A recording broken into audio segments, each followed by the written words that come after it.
How to delete chat history on IMO. Ever needed to clear out some conversation on IMO, maybe for privacy or just to tidy up your chat list? Well, you are in the right place. Let's quickly go through how to delete the chat history on IMO. First things first, let's open the IMO app and go inside it.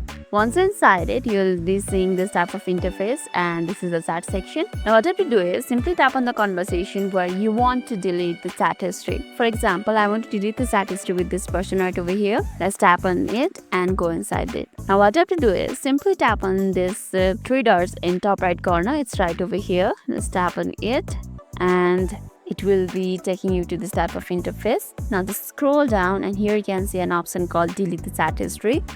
Tap on it, and after tapping on it, just hit the delete again to confirm, like this, and poof, that whole conversation is now gone. Wasn't that easy?